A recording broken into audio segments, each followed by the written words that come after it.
All right, everybody, welcome back. It's great to be with you guys. So this is our fourth lecture installment for ethics. I'm very happy to have all you guys here attending and watching wherever you're at, whenever you're watching it, or wherever you are watching it from. So let me just kind of start by mentioning some of the previous material that we've just gone through. We started this course by taking a strong look at different ethical theories. Ethical theories are attempts to try and provide an account of what makes an action right or wrong, morally permissible, impermissible, or morally obligatory.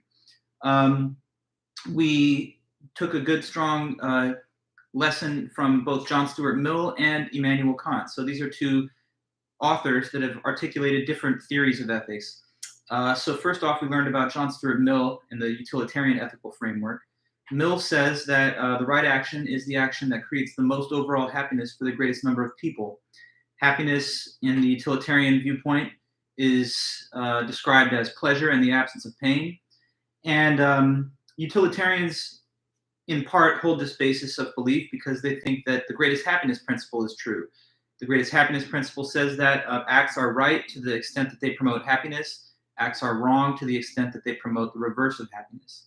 And happiness is, again, thought to be pleasure in the absence of pain, and the reverse of that is pain in the absence of pleasure. We talked about how it's the only thing that people seem to pursue as an end and not as a means, the end being the goal, the means being the things that you do to get there. And we talked about how to apply the theory using at least one simple little scenario of people trying to decide on what toppings to pick for their pizza.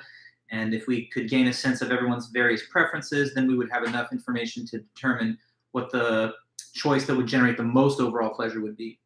We also talked about what are different objections to that theory. On one hand, some people say that it's too demanding because it requires you to always create the most overall happiness, even if that's running contrary to what's best for your own personal happiness or for maybe the happiness of people that you have closer relationships or bonds with.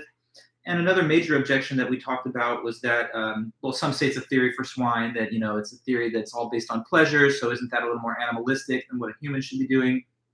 But Mill and other utilitarians replied to that by distinguishing between higher and lower pleasures, higher pleasures being pleasures that only humans can enjoy, lower pleasures being ones that animals can enjoy too. And he says that, the theory is not just about the lower pleasures. It's about the higher ones too, things like math, art, literature, philosophy, science, technology, appreciation of music or film. So anyway, that's how he replies to that one. And then we also talked about the objection that it's just too, that it does not forbid any kind of action in principle.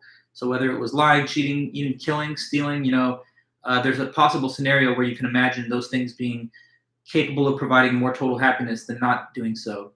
So if we feel like certain actions are always wrong, then utilitarianism won't give us that, result.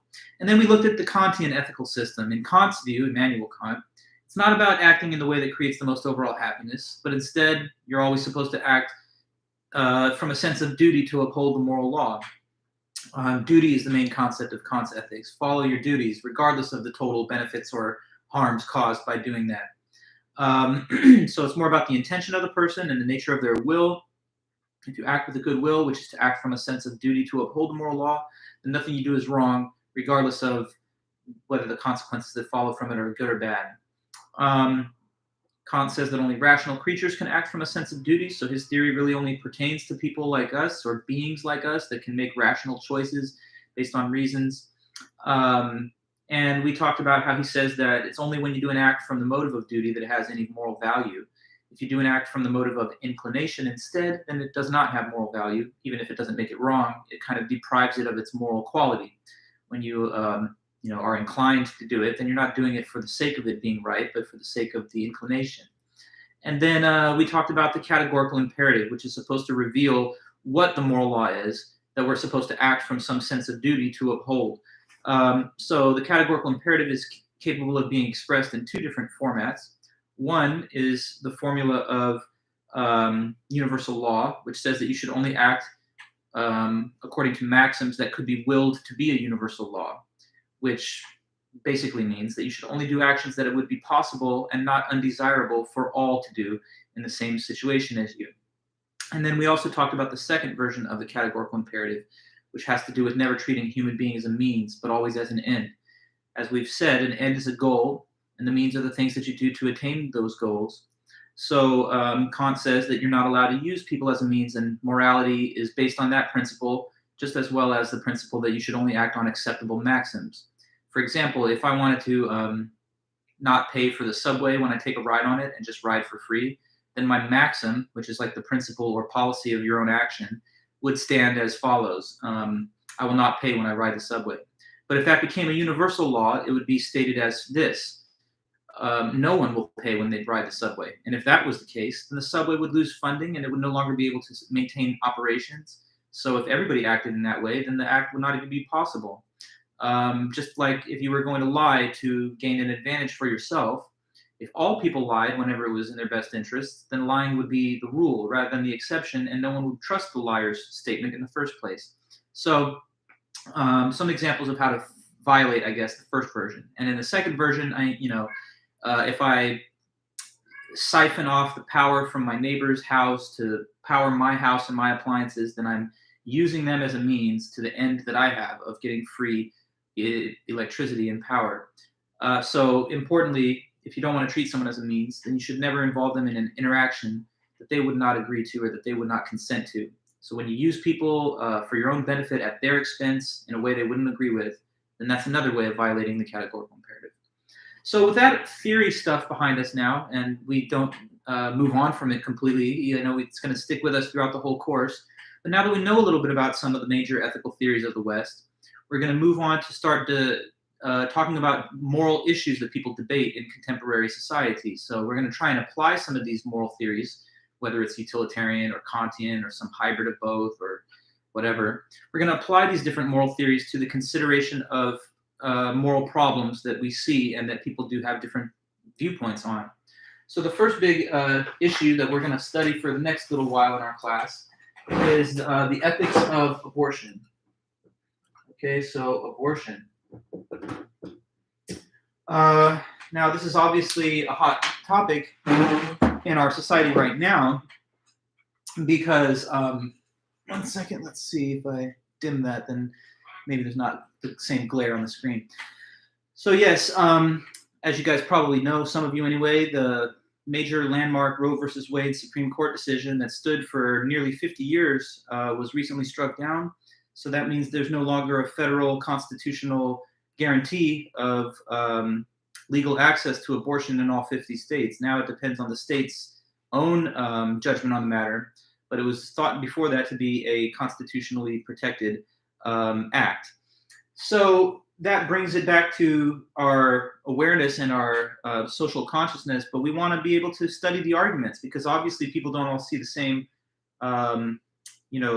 not all people agree anyway on what's right or wrong about this topic. Some people make the case that abortion is morally permissible, that it's therefore not wrong to get an abortion, that it's okay, it doesn't violate anything morally. Other people do think that it's morally impermissible and wrong to abort, or that abortion is wrong. So we're going to have to study and concern ourselves with all the arguments on both sides of this topic. And the author that we're going to study today is this woman, Mary Ann Warren. Sorry, this is not a good marker, so I got to get this better one. Okay, here's definitely a much better one. So the author of today, it's Mary Ann Warren.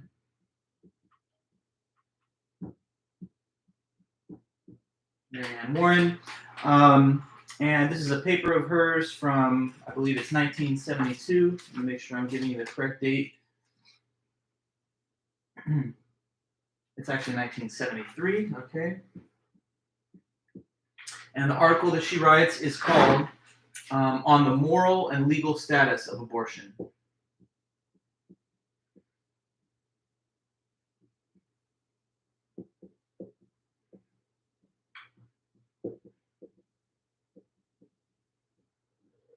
Okay. On the Moral and Legal Status of Abortion by Mary Ann Warren from 1973, 50 years ago.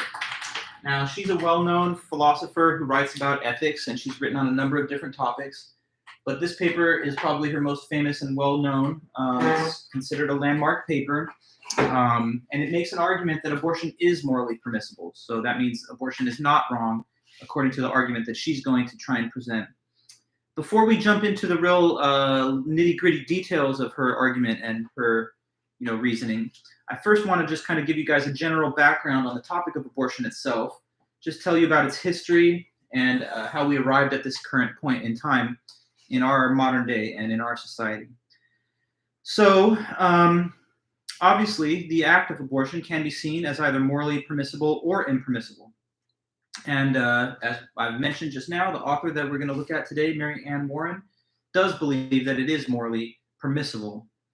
Before we examine her argument in detail, though, I want us to consider the overall history of the debate and see how we've arrived at the current understanding that we have.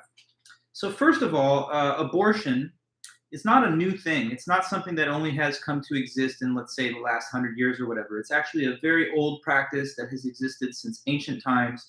You can see quotes from ancient Greek philosophers like Aristotle, who lived over 2,000 years ago, who talk about it. Here's one such quote. Aristotle, "Let there be a law that no deformed child shall live, and if couples have children in excess, let abortion be procured before life and sensation have begun." Now, oftentimes, when people think about arguments that concern abortion, there's a view out there that people who are like firm believers in Christianity or something, they're always opposed to it, but that's not necessarily true.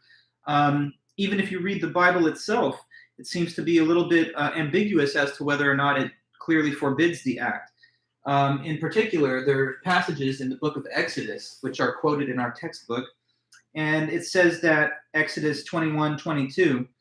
Well, let me give you the context. As we all know, there are the 10 Commandments, including the phrase, "You shall not kill," or "You shall not murder." But Exodus 21:22 then says that if a man causes a woman to have a miscarriage, but she is not harmed in any other way, then the penalty is just a financial fine, not to have the person executed. So that would imply then that at least in the Old Testament scriptures, abortion is not considered the same thing as murder, because it says, "Thou shalt not kill," and the penalty for murder is death. But if you cause a woman to gain a miscarriage but don't harm her in any other way, then you're not eligible to be killed under this understanding, but just a fine. And that's from Exodus 21:22. Although, of course, contemporary Christians, especially those from the Catholic denomination, generally do condemn abortion. But even if we talk about the Catholic viewpoint on abortion, even those ideas and other ideas from earlier in the Christian church have changed a lot over time. So today, in 2023, as I'm speaking right now, today Catholics believe that the unborn is a person who has a right to life from the very first moment of conception. But in the 12th century, that wasn't the belief of the church. They said that the embryo does not have any soul until it achieves a human shape. So that is an old doctrine known as ensoulment. So let me go ahead and put a couple of different key events that happen during the course of pregnancy. So one key event in pregnancy is conception. So since I've used this part of the board and already written that info, I'll just erase it with this little napkin. Conception. Now, conception, all it refers to is the first moment when Sorry, I see there's a divot in the board, but this is just the word conception starting with the letter C. I hope that doesn't appear any way confusing you. But conception, again, it's the first event in the process of pregnancy when the sperm fertilizes the egg. So it's the fertilization of the egg by the sperm when they then fuse together to form one embryo. So fertilization of the egg. Today, the Catholic Church's position is that from conception onward, the fetus is a person with the right to life, and therefore killing the fetus, ending it, terminating it, would be the same act as killing an adult person, because they say that you gain a right to life right away at conception. But in the earlier generations of the Christian Church, going all the way back to 12th century, their doctrine at that time was that the fetus does not have any soul until it attains human form. So on that standard, ensoulment, it would be permissible to abort prior to the achievement of human form when the fetus still doesn't yet have a soul, at least in that way of looking at things. But it's kind of funny, and this may expose certain kind of, I guess, sexist attitudes in earlier histories of the church, because the doctrine held that the male embryo achieves the human form at 40 days, and that the female embryo achieves it at 90 days, which would permit over twice the amount of time for the female fetus to be aborted as opposed to the male. Now, obviously, there wouldn't have been very reliable methods to determine the gender of a fetus way back in the 12th century when we don't have things like a sonogram and everything else. So they would have done like divination and other kind of pseudoscientific methods to answer this question. But at least back then, that was the church doctrine. And in 1312, the year 1312, that was the official church doctrine. It was only in the late 19th century, in the late part of the 1800s, that the church decided that ensoulment occurs at conception, and therefore they regarded all abortion as equivalent to murder, starting at that time with that different standard. I want to call your attention to some statistics that are written down here in the book. These are just certain facts and figures that give you a sense of how many abortions are performed in our country and what the sort of factors are that maybe pose risks in some cases, and etc. So these are statistics that come from 2011, and they're related to abortion facts and statistics in the United States, and not the whole globe, but just our country. So it says in 2008, 1.21 million abortions were performed. So 1.21 million, 1,210,000 abortions were performed in 2008. In 2000, it was 1.31 million. So actually, despite the increased attention to the process of abortion, there's actually been fewer of them as the years have passed on since the year 2000. Another fact, most Western industrialized countries have lower abortion rates than the United States does. And that's also interesting to think about, because in our country, where there's a strong pro-life movement and we don't have federal protection for abortion, at least not anymore, we actually have more abortions in this country than in other nations where the controversy is not so important to the population. Here's another interesting fact. Almost half of all pregnancies are unintended. So when you think of a pregnancy and the question whether the parents planned to have a child or not, whether they plan to become pregnant, half of pregnancies that occur are not intentional, are not done on purpose. So they're just because of accidents or failures of contraception or what have you. Now, out of those unintended pregnancies, you might be surprised to know that 4 out of 10 are going to end in an abortion in the United States. So 40% of all of these unintended pregnancies, which are half of the total number, end in abortion. Every year, approximately 2% of women between the age of 15 and 44, that's basically the child rearing years, 2% of women in our country between those ages have an abortion. So that's a significant quotient of the population. 37% of women that have abortions say they are Protestant, and 28% say they're Catholic, again, in the United States. So that shows you that despite the fact that Catholics, at least according to doctrine, regard abortion as wrong, still almost a third of all abortions that happen in this country are from people that are Catholic. And if you add that to the Protestant quotient, then the majority of the abortions are Christian. Of course, that makes sense because 70% of the population is Christian, but nonetheless, it's just an interesting fact. It says also 54% of women who have had abortions used contraception during the month that they became pregnant. So some people have a misperception that when people, get an abortion, it's because they just didn't practice safe sex or that they were being irresponsible or something. But actually, about half of those that do get abortions had some kind of contraceptive methods they were using during the month they became pregnant, and maybe there was just a failure of its, application or something. Next, the risk of death associated with abortion is 1 death per million at abortions performed 8 weeks or earlier. So if abortions are performed relatively early in the process of pregnancy, prior to 8 weeks, then it's only 1 out of a million that dies. That's a very low ratio. What about if we're talking about abortions performed from 16 to 20 weeks? That actually raises the risk substantially.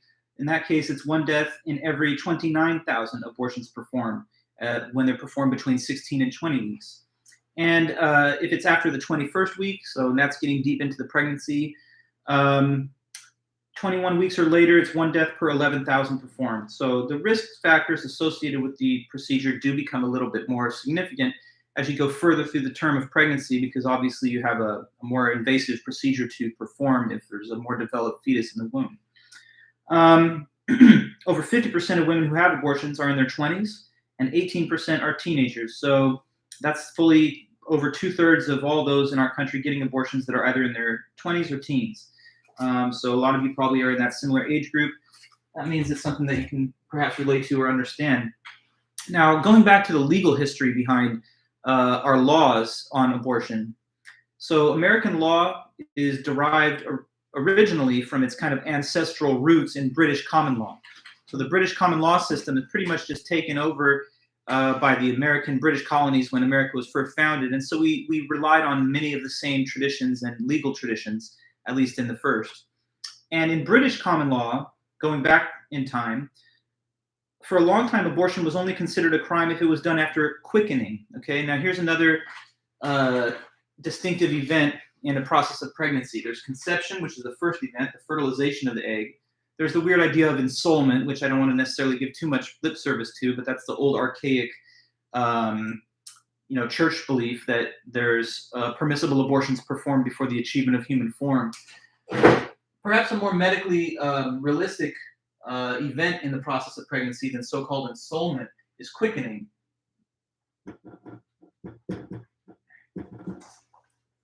So that says quickening. I don't know if any of you guys know what that is, but here's what it is. Quickening is the point during pregnancy when the bearer of the fetus, the mother, in other words, when she can detect fetal movement, so like movement of the fetus, whether it's kicking or etc. So when fetal movement can be detected, felt, experienced by the bearer of the fetus.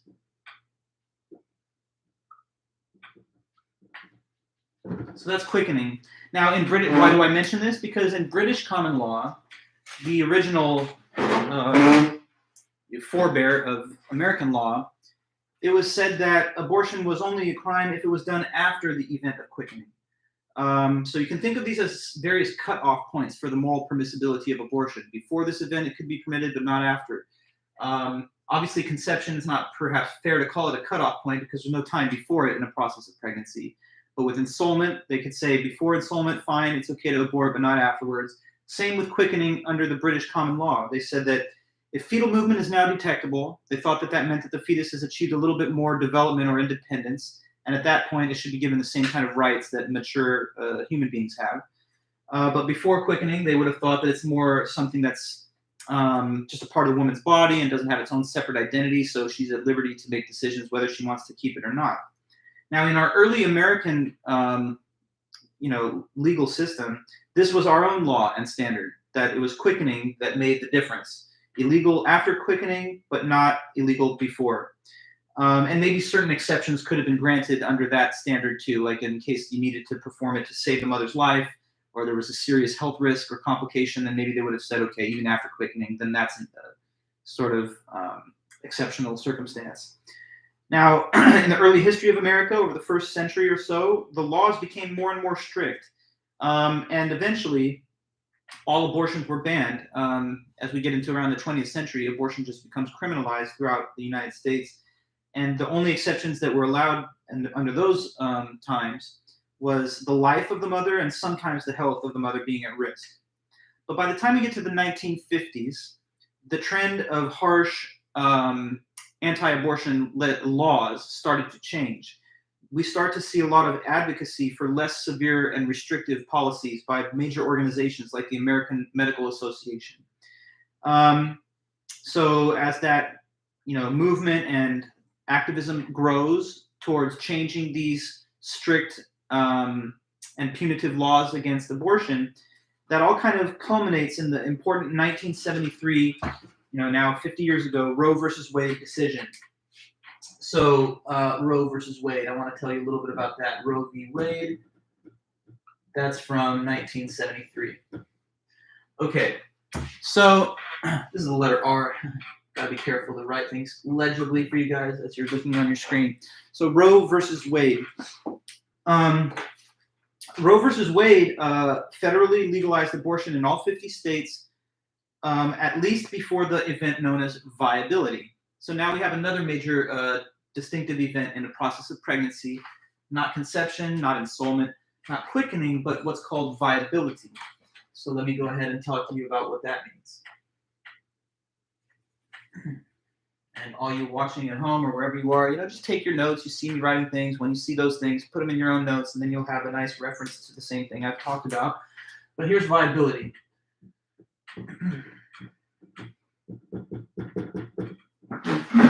So viability is another important moment in the process of pregnancy. Viability is is the point at which the fetus could survive outside of the womb, perhaps like a premature birth, an incubator, as they often are placed on one if they're born prematurely. So the point when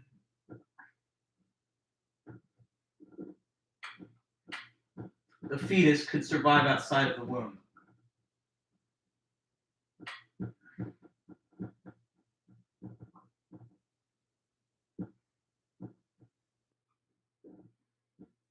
Okay, that's viability. The moment, the point, the time period afterward where the fetus could survive outside the womb.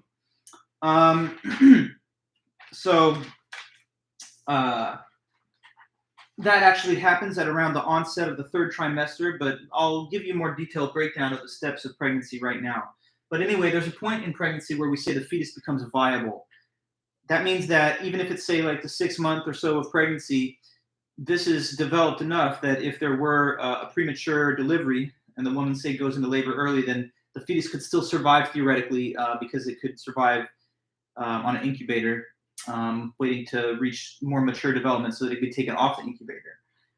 So in the Supreme Court's judgment from 1973, they said that there's a sphere of privacy that people should be afforded under the law, and as long as they get an abortion before the fetus becomes viable, then it's something that the state cannot interfere with or prohibit. Anyway, our understanding today of human development and the stages of pregnancy is better than it ever was in the past. So let me just talk to you about those different steps. The first event is obviously conception, fertilization, the fusion of the sperm and the egg into a single-celled zygote. After that, for about 3 to 5 days, the zygote moves down the fallopian tube and it lodges in the uterine wall. Then it starts to divide. So it undergoes mitosis. It starts to have cellular division, this newly implanted zygote, and it divides into what's called a blastocyst. From there, it continues to develop and it becomes an embryo. The embryo stage lasts for about 8 weeks, and during that first 8-week period, we start to see the earliest development of the internal organs, the brain, the spinal column, and rudimentary external features. From the 8th week until the birth, it's designated scientifically as a fetus, but we're going to kind of use the term fetus more broadly to refer to the unborn at all stages of pregnancy. So even though, to be a little more scientifically precise, the term fetus only comes into application after the 8th week, we'll just use it as many everyday people and philosophers do to refer to all stages of pregnancy prior to birth. So at the 14th week of pregnancy, that's about 3 months in, we can determine the gender of the fetus. So that's when you can, determine its gender through methods that we have. And between the 16th and the 20th week, the mother can start to feel the fetal movement, the phenomenon of quickening that we referred to before. So that's somewhere in between the 4th and the 5th month. You can start to detect quickening. Viability occurs at around the 23rd or the 24th week. And so that is getting us closer to delivery. 24 weeks is, right around the onset of the 3rd trimester of pregnancy. And so that's the viability point. The gestation or pregnancy, the more scientific term for it is gestation. It's divided into 3 trimesters. So there's 3 trimesters of pregnancy. So the process of pregnancy is divided into 3 parts. As most of you probably know, pregnancy takes about 9 months. So 3 trimesters of pregnancy. And what are they? So the first one is, trimester 1 is from the 0 to the 12th week. Trimester 2 is from the 13th to the 24th week. And the third and final trimester, getting towards delivery, is the 25th week until the point of delivery. So since I was mentioning to you that like quickening occurs between the 16th and 20th week, it happens midway through the second trimester. And viability occurs around the 23rd or 24th week, so that's right as we start to get into the third trimester of pregnancy. The word abortion is to end a pregnancy. Some people talk about spontaneous abortions versus induced abortions. I don't want us to be confused with that terminology because we'll just call a spontaneous abortion what most people call it, which is a miscarriage. So we'll use the term abortion just to refer to what most all of us probably already thought, that an abortion is an intentional decision to end one's pregnancy, to terminate the pregnancy. Now here's some other interesting statistics that are found on page 121 and 122. These describe the self-reported reasons that women in our country give for having wanted an abortion. Some of you may wonder, well, why does one get an abortion? And here is sort of a set of the basic reasons that people do give. Now, a person's allowed to give more than one response, so that's why the numbers don't all add up to 100.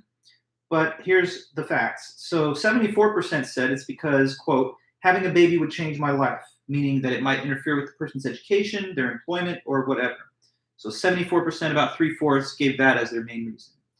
73%, very close number, their reason was, I cannot afford a baby right now, maybe because I'm unmarried or unemployed or etc.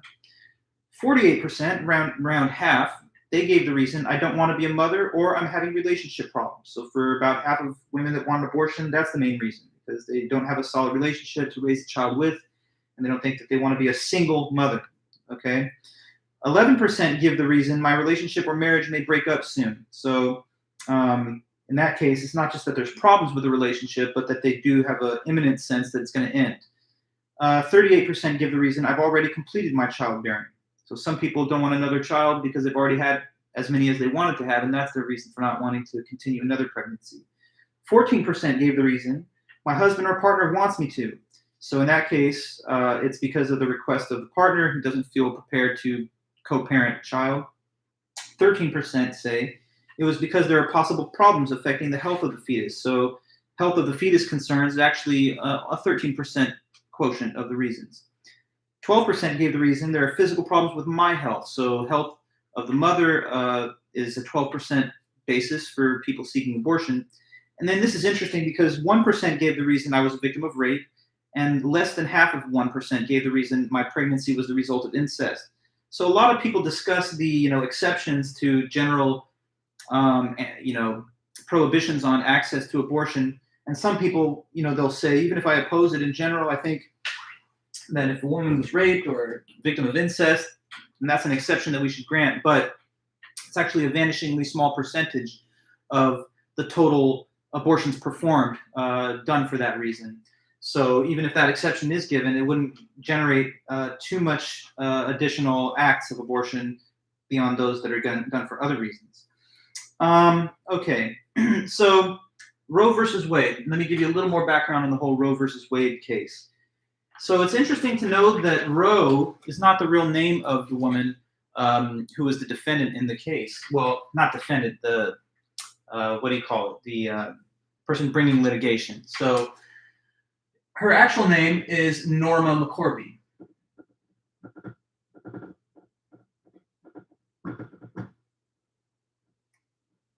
Norma McCorvey is the infamous Roe from Roe versus Wade. And the name Roe, so some of you may know that there's such a thing as getting a pseudonym for legal purposes. Like someone doesn't want their identity revealed, so in court they're referred to as John Doe on the court docket. Well, the female equivalent to that has sometimes been Jane Roe. And so Roe is just a legal pseudonym to conceal her identity as Norma McCorvey. Wade is a reference to Wade County, Texas. So in 1970s America and Texas, abortion wasn't allowed. And Norma McCorvey became pregnant at that time, and she wanted to get an abortion. So she sued Wade County, Texas, petitioning for a right to gain access to, medically supervised abortion procedure. And it went all the way up to the Supreme Court of the United States. And eventually the Supreme Court decided that there was a constitutional right to a sphere of personal privacy that the state should not be able to interfere in. They derived this from the 14th Amendment and the Due Process Clause of the Constitution. They thought that what was implied by those parts of the document were that there's a certain realm of personal privacy that the state should not be able to interfere with, and that they thought that did include a woman's personal decisions as to whether or not to continue her pregnancy. But they didn't give a full legal right to obtain an abortion in every single case. They said this, that after viability, so once we get into the third trimester and the fetus becomes viable, they said that at that point, if the state wants to, they may choose to regulate or restrict access to abortion, except for the case where it's for the life or health of the mother. So before viability, they said the state can't stand in the way, no matter what state it is, all 50 states, there has to be this constitutional right that's part of the whole country's law. But after viability, they said it's up to the state's discretion whether or not they would like to grant access. And now they take a greater interest in the developing fetus since it's post-viability. Let's see, looking at the book here, the court never gave a clear definition of a person. They noticed that the word person does not get a definition in the U.S. Constitution. So that's something that philosophers have had to develop, and we'll actually talk about that in more detail today when we get to Mary Ann Warren's writing. Now, the conservative attitude to abortion, as you guys probably know, is that it's not okay, that it's always wrong, that it's never morally permitted. Or maybe some conservative thinkers would concede that sometimes it might be okay, but only in an extreme situation, like where the woman's life is at stake. The liberal position is that it's permissible for any reason, at any stage of pregnancy, regardless of whether it has anything to do with the life or health of the mother. It's a woman's choice whether or not she wants to continue the pregnancy. Moderates are sometimes in between those two standards, saying that some but not all are okay.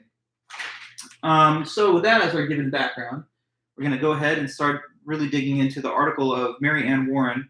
That's the assigned reading for this lecture installment. So Mary Ann Warren and her article on the moral and legal status of abortion.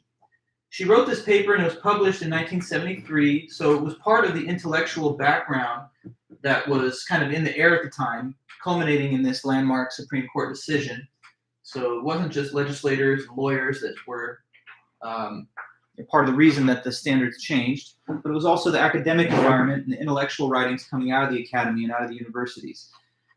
So Mary Ann Warren, on the moral and legal status of abortion.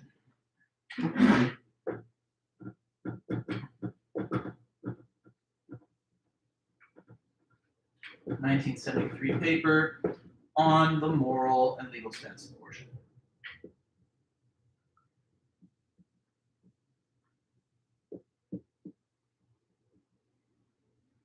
Okay, so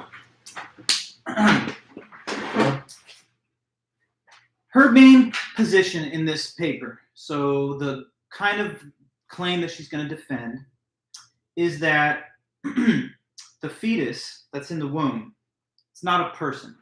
And she says that only persons have the right to life. If the fetus was a person, then it would be on par with murder to kill it. Just like if you killed me or I killed you, I would never do that. But just saying, that would be murder, because we're clearly, persons. Full-on adult, mature human beings are persons for sure. But she thinks that when you analyze the concept of what a person is, you'll see that a fetus, at least in that stage of its early development, it's not yet a person, and so it does not yet possess a right to life. Some people think that anything that has human DNA is already a person just for that reason alone. But she denies this. She says just being a genetic human is not sufficient criteria to be person or to have personhood status. As she's going to say, there could be non-human persons, like if there were intelligent life forms on other planets that had the same kind of intelligence as us, then they could be persons that are not genetically human. And it's also possible for there to be humans that are not persons, whether that's a person, I should say, whether that's a human that is in a permanent vegetative coma, and so they have no possibility to regain consciousness, or they're just being kept alive on life support, or the case of, say, like a fetus, which she thinks is just another specimen of a genetic human that doesn't possess the qualities that would qualify to be a full-blown person. So what does make a person then? For Warren, it's 5 important traits that we will discuss in a moment. And if some being does not have any of those traits, regardless of whether it's a human or not, then it's not a person. Conservative opponents of her argument will say that the standards that she imposes for personhood are too high, and that according to those standards, maybe even infants are not persons, or maybe some severely mentally deficient individuals would not be. So we're just going to now, with that as our kind of framing of the article, get into the details. So the first big question that she poses to the reader is this: how can we define the moral community? Now, I'm using the board, and I will continue to use it throughout our meetings, but also sometimes I'm going to write info in the chat here, the live chat, so you can always look there as well as what's written on the board to get the full set of notes. So here we go. What's the moral community?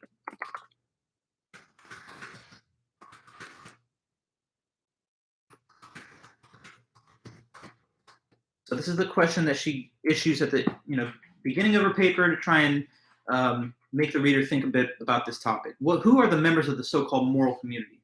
Now, let me expand on the term moral community. The word or phrase moral community does not refer, like, say, to the people that are moral in the community or something. No.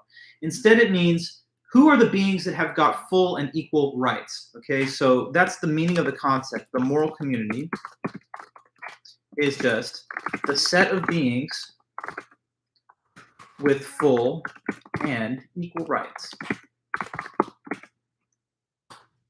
A set of beings with full and equal rights. So, like, for example, maybe we could probably agree, everybody. So here's like a piece of tissue that I'm using to like erase stuff from this whiteboard.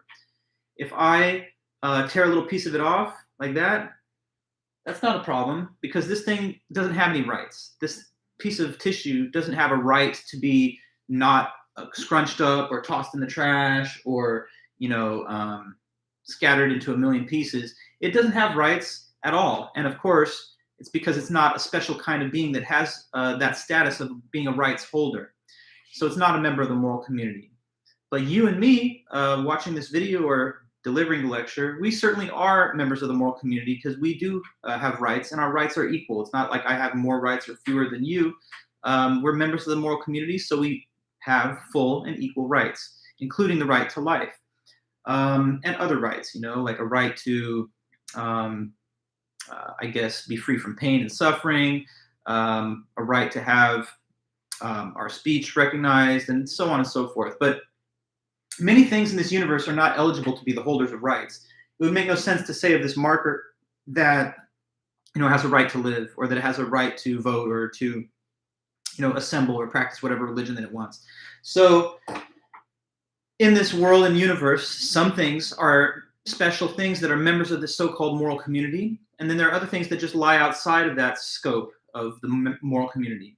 So her question that begins is that question that I typed in the live chat. Who or what are the members of the moral community? What qualifies something to be one of those type of beings? Another way to pose the question: what kind of entity is entitled to the classic Jeffersonian rights of life, liberty, and the pursuit of happiness? Because let's all face it, guys, not even every living thing is a member of the moral community. Some of you might be thinking, oh, well, the paper and the marker, they're not members of the moral community because they're inanimate objects. They can't feel pain, they can't feel pleasure, they don't have perception, they don't have sense perception or organs that could enable them to interact with the environment. So that might be your easy explanation for why they're locked out of the moral community. But there's a whole bunch of living things that we don't think have our same status morally. If you smash a bug or something, or you step on a little, ant on the ground, I'm sure you don't think that you did something that was on par with murdering a human that's an adult, because you just probably don't think that those little guys have the same kind of moral status that we have. And a lot of us eat meat, right? So if you're eating meat, you know that you are directly related to the act of consumption of another living thing that has feelings, has pleasure and pain. I mean, many of those animals are actually quite intelligent, whether it's pigs or, chickens, octopus that people eat, they're quite intelligent as well. So just being alive and just being able to feel pleasure and pain, even that doesn't seem to be enough to establish that you are a full-on member of the moral community. Because if we had full and equal rights to, say, chickens and pigs, then we would say that it's murder and it's like an atrocity that they are being killed in such numbers. But most of us don't feel that way, because even if we maybe have some level of respect and recognition of them, we don't see them as being the same kind of beings as us. So the question remains, who are the members of the moral community, and on what basis do we judge that something's a member of the moral community? Now, one suggestion that Warren talks about next is that a member of the moral community is just anything that is a human being. So you might be thinking, all right, now I've got the answer. It's a human being, that's a member of the moral community. And so if it's human, you can't kill it. It's got full and equal rights. It has just as much rights as you have and I have, because we're all human. But she says, as much as this has some initial appeal, it's actually a flawed argument. It's got a problem with it. The problem with this case is that the word human can be understood in at least two different ways. Okay, so let's consider this basic pro-life argument that I'm going to write here on the board.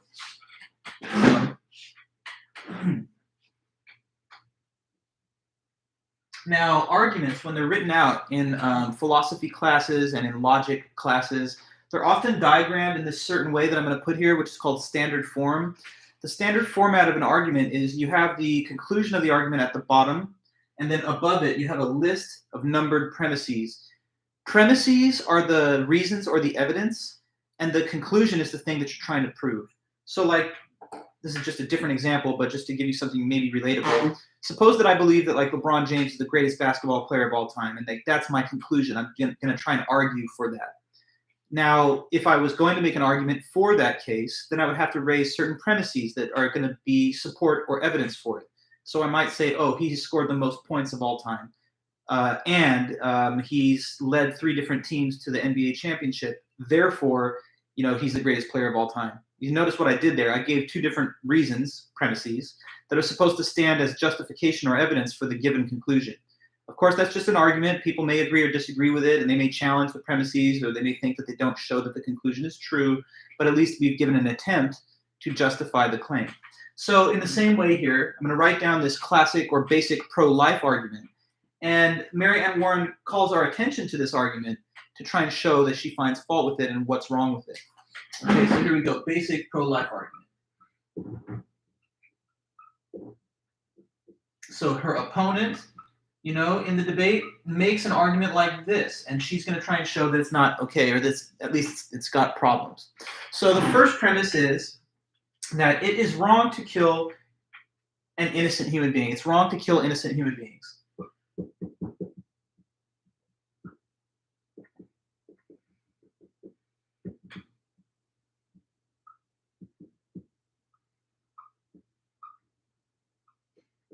Okay, so that's the first premise. Now the second premise just continues by adding this. Fetuses are innocent human beings.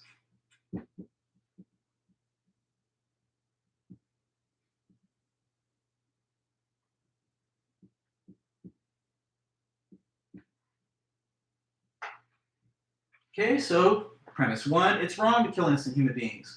Premise 2, fetuses are innocent human beings. So put those 2 things together. My cat's in the background, by the way. You can probably see him, Eddie, back there. But anyway, it's wrong to kill innocent human beings. Fetuses are innocent human beings. So therefore, what these seem to imply is that it's wrong to kill a fetus because they're human beings, and it's wrong to kill anything that's human. So conclusion, therefore, it is wrong to kill a fetus. And if it's wrong to kill a fetus, then obviously what that means is that abortion is wrong because it is the intentional killing of the fetus. So the argument on a first glance looks to be pretty straightforward and solid. It just says this is something that is obviously, or at least common sense tells you it's wrong, killing an innocent human. And fetuses definitely are innocent humans, so that's why that's wrong. But now Mary Ann Warren enters the picture and she says, let's hold on a second and take a good look at this, see what's wrong with the problem with the argument. So now, the problem is this. For these 2 things to both be true, and to both be true in a way that's not begging the question of the conclusion, they must be using the term human in 2 different senses, okay? So there's 2 different senses of the word human being, and I'm going to type this into our chat here.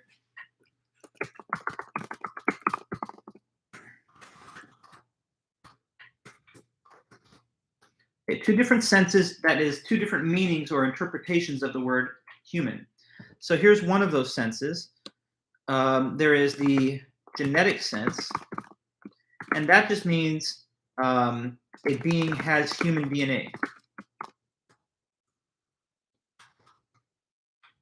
So that's the genetic sense of the term human, just something that has human DNA. No mention of any other qualities or attributes that it may have, just it's got human DNA, then it's a human in this genetic sense. But another sense of the term is the moral sense of human being. And moral sense refers to a member of the moral community with full and equal rights.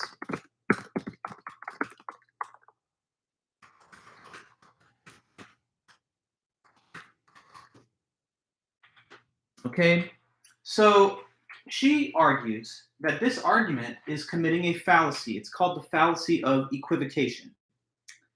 The fallacy of equivocation is when there's a key term in an argument that's used multiple times, but the meaning of the key term changes somewhere throughout the argument. Like, okay, suppose that I said to you that Joe is at the bank, and then in the second premise, a bank is a financial institution. It would seem to follow from those two premises that Joe is at a financial institution. But notice that the one word bank, which appears in the first premise, which says Joe's at the bank, and it also appears in the second premise, which says a bank's financial institution. What if we're using the word in two different ways? Because many words have more than one possible definition. So one meaning of the word bank is a financial institution, like Wells Fargo, Bank of America, where people like deposit money or withdraw money. But another meaning of the word bank could be like, say, the edge of a river, like a riverbank, like the Mississippi River banks. So suppose in our argument just mentioned, the first premise says Joe is at the bank, but we mean that he's fishing at the river. And the second premise continues by saying a bank is a financial institution.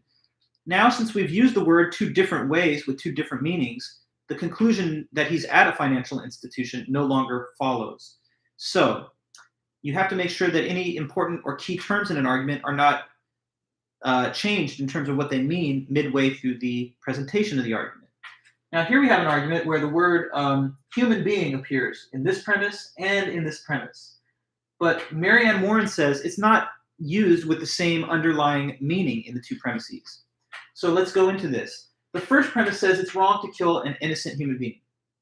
Now that is only uncontroversially true if it means in the moral sense. Because fair enough, it is wrong to kill a member of the moral community who has full and equal rights. So in this premise, human being means moral human being, like a member of the moral community. But in the second premise, where it says fetuses are innocent human beings, for this to be uncontroversially true, it must intend the term human in the other genetic sense of the word, genetic. Now, why is it that they can't both be using the same sense throughout? Okay. Well, it's kind of like pick your poison. If they both have the same sense of human, then one of the two premises will beg the question. So another fallacy of argument, fallacies when an argument has a logical error or a flaw, there's equivocation that we just talked about. A separate fallacy is called begging the question. And an argument begs the question when one of the premises assumes the truth of the conclusion before we get to the conclusion. It would be like if I told you that the Lakers are the best basketball team because no other team is as good as them. Notice that saying every other team is worse is the same thing as saying that they're the best. So that argument goes in a circle. It doesn't give any independent reason for the conclusion. It just says the conclusion is true because the conclusion is true. And in a good argument, the premises have to provide independent support for the conclusion. So imagine that the first premise says that it's wrong to kill anything that's a genetic human being. So that we try to make it be a genetic sense in both premises. In that case, the first premise would assume the conclusion is true before we get there. Because if it's wrong to kill anything that's a genetic human being, that's equivalent to saying that it's wrong to kill a human fetus, which is the thing to be proven, not to be assumed in the evidence. And if the second premise says that fetuses are members of the moral community, so that we try to make both premises in using the moral sense of the term, then this premise would assume the conclusion is true. Because if fetuses are a member of the moral community, then that implies that they have full and equal rights, including the right to life. So the only way to avoid begging the question is for us to use two different senses of the term human in the argument, but then the argument is equivocating. So this is kind of her exposing the problematic features of the argument. And what she thinks the conservative defender of pro-life position needs to do is to make some kind of argument or case that shows that anything which is genetically human is also a member of the moral community. And she feels like that is where they're going to fail to make their case. Because again, let me repeat, as she sees it, for the pro-life advocate to have any kind of successful argument, they're going to have to make this clear. They're going to have to make it clear that anything that has human DNA is also a member of the moral community. And that's where she doesn't think that the case can be shown. So next step of her argument is to make some statement about who or what is the moral community. We need to give a clear definition of the moral community so we can understand whether or not the fetus in its early, in its developmental stages in the womb, is that fetus one of these moral community members? So here is a big claim that she's going to make. And so this is really getting us to the crux of her argument. She says that if you want to know who the members of the moral community are, common sense, logic, and intuition will tell you this, that the members of the moral community are all and only persons. Okay, so claim.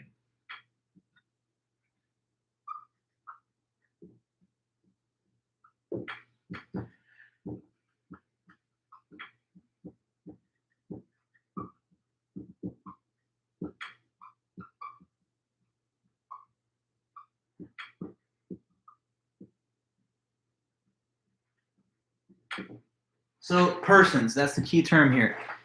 If you're a member of the moral community, you got to be a person. So who are the members of the moral community? Only persons. And all the members of the moral community are persons. So it's all and only persons. You have to be a person to qualify. Now, next question then is, what's a person? And it's important for you to understand that she's not using the terminology human. Because, as she says, not all things that are genetically human are persons. And not all things that could be persons would have to necessarily be genetically human either. So as she's making the case, to be a member of the moral community, you've got to be a person. But being a person does not necessarily imply that something has human DNA. It's neither necessary nor sufficient for personhood that something have human DNA. She says, reflect for a moment on what kind of things persons are. And we can work backwards from one fact. You know already that you and I, mature adult human beings, are persons. So the question then is, what kind of qualities do we have that give us that designation? And the way that she thinks we could think about it is through a hypothetical scenario, a thought experiment. Now, in philosophy, there's heavy use of these hypothetical scenarios. Oftentimes, they're quite fanciful or unrealistic, but that's no problem because the only reason we use them is to try and support the intuitions of an argument or to present certain theoretical premises in an argument. So here's the thing she asks us to imagine. It's a space explorer hypothetical, okay?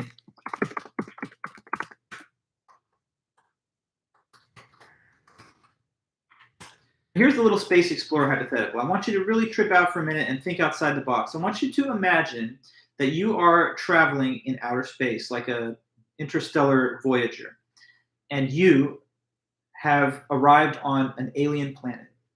And when you get to this planet and you touch down in your spacecraft, you encounter alien life forms. So you've come from Earth, where we are, and you go to this other planet and you're touching down and you see that there's living things there.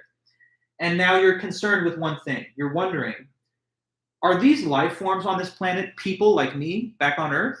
Or are they more like, the lower animals on Earth that we could just eat or use for clothing or for medical experiments or whatever? So your issue is, I need to determine whether these life forms that I'm interacting with are persons or not. So I don't know what you think. Like, how would you go about making that assessment, whether they were persons or not? Well, she thinks that you would, after reflecting on the question for a little bit, you would come to conclude that here are the main criteria for personhood. Okay, so she sums it up to be 5 overall qualities. So 5 criteria of personhood.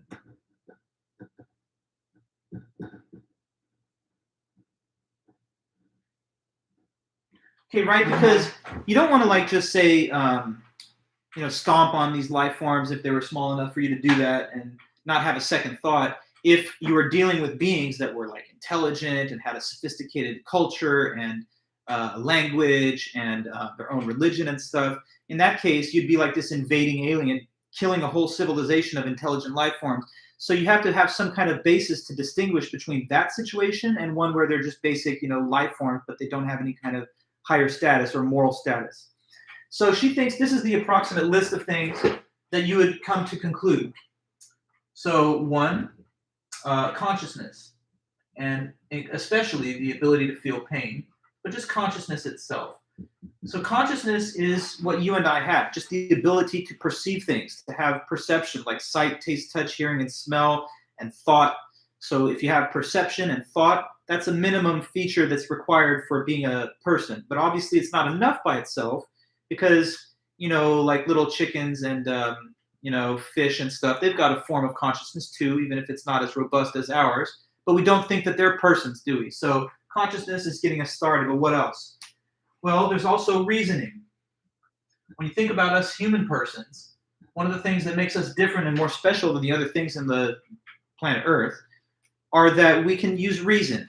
Like we can use language and abstract thought and argument. Like we can build technology, the kind of technology that allows us to have this mediated interaction over the internet while you're watching this video. So reason and higher thought is a second distinctive feature of being a person. And that's something that, of course, we have that the lower animals can't quite tap into, or at least not in the same way.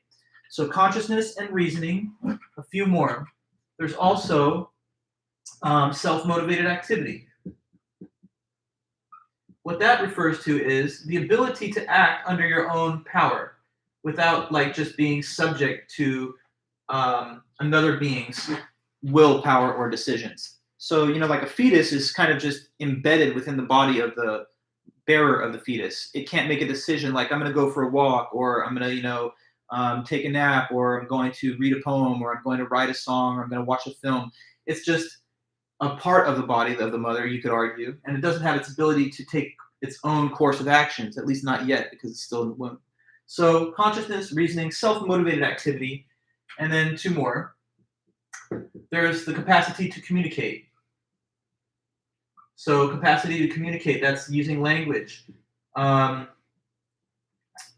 at us, we are talking, we are using words that we can form auditory symbols of, like these sounds that you're hearing, or written inscriptions, like you see these written on this board or typed out in our chat. And it's only humans that have that ability to decode the meaning of linguistic symbols and signs and interpret their content. So that's another high-level feature of humans, mature adult humans anyway. And that's something else that you can imagine that a person has to have. A cat or a dog, they're very cute, but we feel like we can euthanize them if we really needed to. We don't think they have the exact same kind of rights as us. Certainly farm animals, whether they're cows or pigs, we don't think that their interest in living outweighs our desire to use them for a human purpose, because they don't seem to us to be persons, since they're lacking in certain of these distinctive features. Maybe they have consciousness, but they certainly don't have the reasoning power or the ability to communicate in a language. And then finally, the fifth is just self-awareness. Like, does this being even know that it exists? Is it aware of the distinction between itself and other beings? Is it aware of its own existence or identity? So now, here we have a basic listing of qualities that she thinks are constitutive of persons. And remember, her larger argument so far has been that for you to be a member of the moral community, and therefore to have a right to life that's on a full and equal par with any other member of the moral community, you have to qualify for that membership, and you therefore have to be a person. Now, if we ask that question, what is a person? She thinks that after some reflection, like perhaps meditating on the question of the hypothetical space explorer example, you'd come to conclude that if something has these 5 features, then it's definitely a person. If there's a thing that is conscious, and it's rational, and it can act on its own, and it can talk and communicate, and it's also aware of itself, you'd say that that thing, even if it had 10 arms and it had green skin, even if it was some kind of weird science fictional alien, you'd think it's a person because it would have the same kind of intellectual sophistication and so on that we have got. Now, one thing that you might find a little frustrating about her argument is that she doesn't want to be pinned down on exactly how many of these or in what combination they're required for something to count as a person. So she doesn't say, okay, you have to have like 1 and 3 and 5 or 1 and 2. She kind of leaves it as an open question, but she says this is clear at least. If you got all of them, then definitely you're a person, whether you're a human or not, you know? So if these alien life forms we encountered on another planet had all those qualities, you'd say that they should be treated with respect and dignity because they're persons like us. But if something has 0, like none of them, then in that case, she would say it's pretty clear also that that thing is not a person. So if something's not conscious, has no reason, can't act on its own, can't communicate, it's not even self-aware, maybe a living thing, but it's not something that has the same kind of status as a member of the moral community because it's not a person, or at least it's not yet a person. So she says you don't necessarily need all of them, but she doesn't try to say how many or is sufficient or necessary. But to her, it is clear that if a being lacks all 5, it's clearly not a person, therefore it's not a member of the moral community, and therefore it doesn't have the same full and equal rights that the members of the moral community have. If something is a person, then it has full and equal rights that shouldn't be taken away. But notice that human, genetic human, is not an item on this list, nor should it be. Because if human was a requirement for personhood, then we would say that intelligent non-humans could never be persons. And wouldn't that be speciesist, to deny their status as members of the moral community? Not because of anything that they're like, but just because of some kind of random genetic difference between their DNA and ours. So it's not a necessary condition for personhood that something has humanity, that it has genetic humanity. And it's also not a sufficient condition, and that's the real point. The fetus, she would say, is what you can call a non-person human. Just like maybe a baby that's born with no brain at all. That sometimes happens in encephalitic birth. If that were to happen, most people probably wouldn't feel too concerned about the destruction of the thing because it has no ability to even form any consciousness or thought. So the fetus, she says, at all stages of pregnancy, either has none of these qualities or it has fewer of them than, let's say, your average farm animal. And therefore, it either has no personhood status or it has a personhood status that's equivalent to non-persons that we're comfortable killing on the planet Earth and treating as though they have no right to life. So let me read her words on this point. She says, yeah,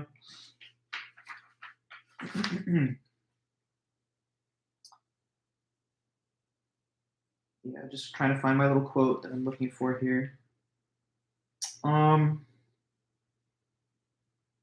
Yeah, here we go. So on page 128 and 9, she says, thus it is clear that even though a 7 or 8 month fetus has features which make it apt to arouse within us a powerful protective instinct, it is not significantly more person-like than a small embryo. Even at the later stages of pregnancy, the fetus is developing in terms of its size and etc., but it doesn't yet have appreciable movement towards a full development of these qualities. So she says it seems safe to say that it's not conscious in the way that an infant is, and it cannot reason, it cannot communicate messages, it does not engage in self-motivated activity, and it has no self-awareness. Thus, in relevant respects, the fetus, even the fully developed one, is considerably less person-like than the average mature mammal, indeed, even the average fish.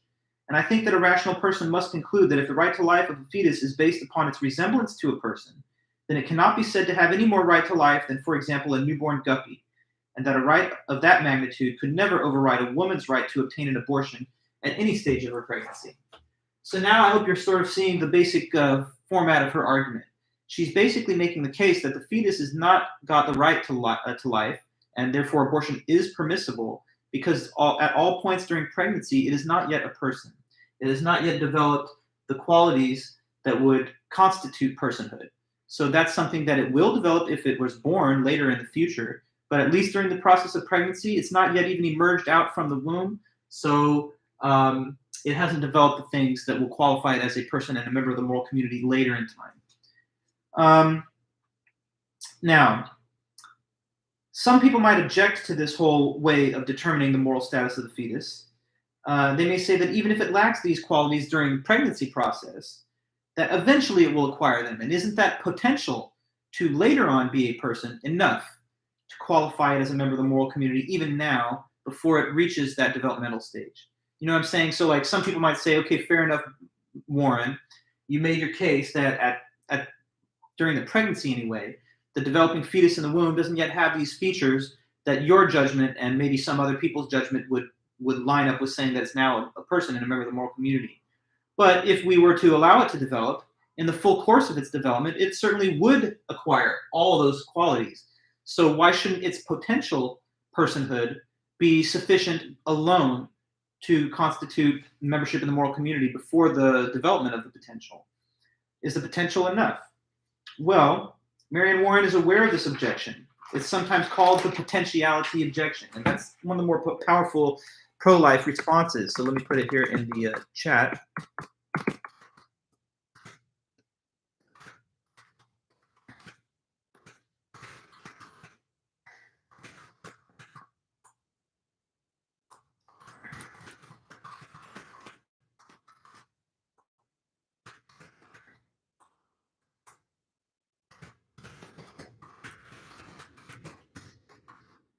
Okay, so we've made reference to other life forms that are not persons, speaking to the intuition that we don't think they have the same right to life we have, whether that's a pig, cow, chicken, a bug.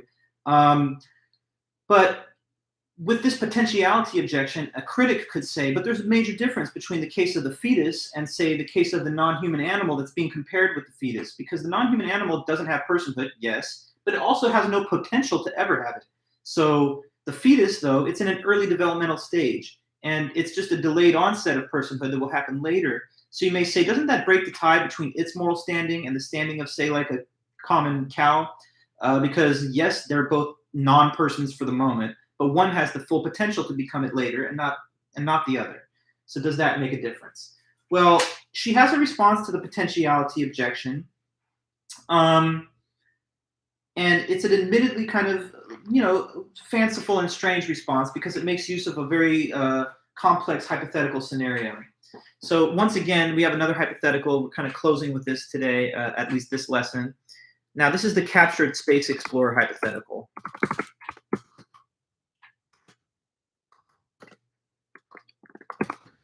Okay, captured space explorer hypothetical. Now, I'm going to tell you a little fictional story here. This is a far out hypothetical. Now, let's assume again that you're doing your space travel and you're this interstellar voyager. You're a human being from Earth, but you're just traveling around in space on whatever vessel. Now, you arrive on some planet and there are life forms there. And suppose that they're actually persons for sure. They're smart, they have reason, abstract thought, language, technology, all that other stuff that characterizes our personhood on this planet. But let's say that they capture you. Okay, they subdue you, they capture you, and they hold you against your will.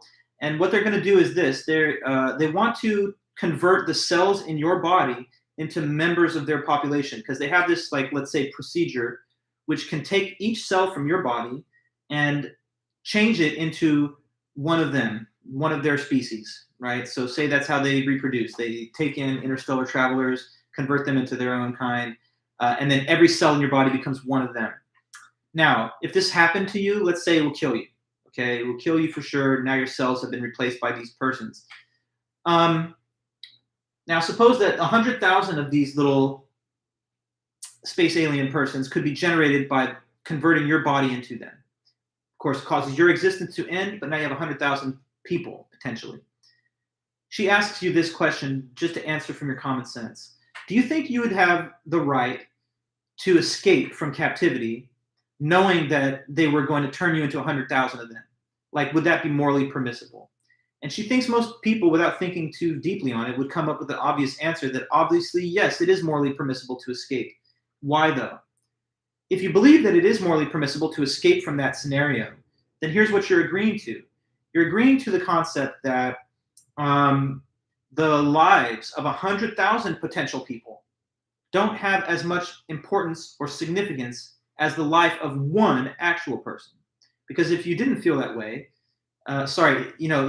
if you thought that potential personhood was enough to have a right to life, then how could you say that 100,000 potential people may be set aside and ignored for the interests of one actual person? And, so she's playing with the numbers a little bit, 100,000 to 1 ratio, because she kind of wants to dramatize in your mind how much you must not really feel so strongly about the plight of a potential person. If 100,000 potential persons have to be not permitted to come into existence in order to perpetuate the existence of one actual person, so much more powerfully do we think the rights of the actual person are, that they overwhelm and predominate over the rights of the potential persons to live, even if they have any of those rights. So the potential people either have no right to life, or they have a right to life so weak and insignificant that it cannot even overwhelm the one right to life of an actual person, even if there were 100,000 potential people lying in wait. Now, some of you hearing this may be thinking, okay, I understand you, but it's not exactly a fair analogy, because with abortion, as we've learned, it's usually not the case that the life of the mother is at risk. In many cases, she has any number of other reasons for wanting to abort the pregnancy that are unrelated to her health or, a risk of death or something. But even there, Warren says that even if these aliens didn't need your life, but they just needed like 9 months of your time, or even just a couple days, you'd still be fully entitled to depart from captivity, because no limitation of your freedom is justified because of how much more powerful the rights of an actual person are, in contrast to the rights of a so-called potential person. So she says if you want to modify the hypothetical so that they don't need your life in exchange for 100,000 of them, but maybe just some of your time or some of your bodily burden, she would still say that, because you're an actual person, your rights to life and liberty, they far outweigh the comparable rights to so-called life that any number of potential persons could possibly claim. Now, I know one thing, and I'll close with this. I know the hypothetical example of the captured space explorer is quite strange, and some people have a hard time applying the intuitions from it back to the ordinary case of abortion. So I want to give you another kind of example, which is a bit more maybe realistic, definitely more realistic, and it's making the same kind of point. So you guys may know or not know, but there have been a few documented cases where a person has become pregnant with so many different fetuses, like there have been octuplet births, and I think even the record is nine fetuses in one womb. So suppose, for the sake of argument, that there was a woman who became pregnant with 9 fetuses. So she has I don't even remember the name, neptuplet. She has neptuplet pregnancy, let's call it. Let's suppose that the doctors say to her, this pregnancy is complicated, and the likeliest outcome is that if you carry it to full term, you're probably going to die in the process of the delivery. So you have a choice. You can terminate the whole pregnancy, ending the lives of these 9 potential persons, or you can die for the sake of them so that they can all come to exist. Now, you watching this, I don't know how you feel, but probably a lot of people would feel like if that was a real scenario that happened, you would concede that she may get an abortion because it's her life that's at risk. But think about what you're agreeing to if you agree on that principle. What you're agreeing to is that if there are 9 potential people versus one actual person, the one actual person's right to continue to live outweighs the 9 so-called rights to life of the 9 potential people. Now, this is a 9-to-1 ratio. It's not the made-up ratio used in her hypothetical of 100,000 to 1. I think she wants to really create an extreme variance to kind of make the intuition even more powerful. But this is a more realistic example, and many of us probably would say that if it's the life of the mother at risk, even if she has 9 fetuses inside of her womb, she may terminate all of them to extend her own life.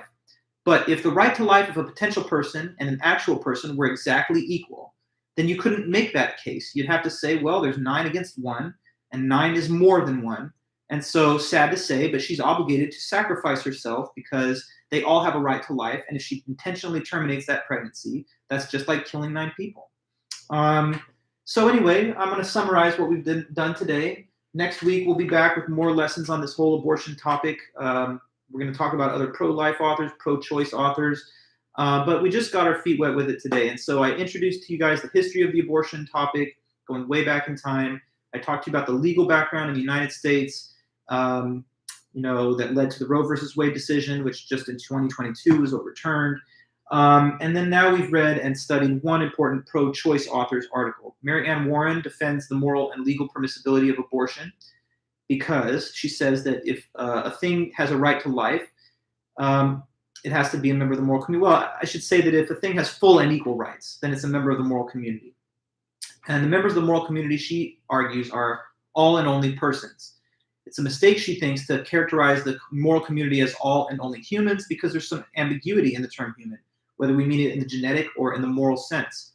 But she thinks you can't make the clear case that anything that is genetically human is morally human, or that anything that is genetically human is necessarily a person.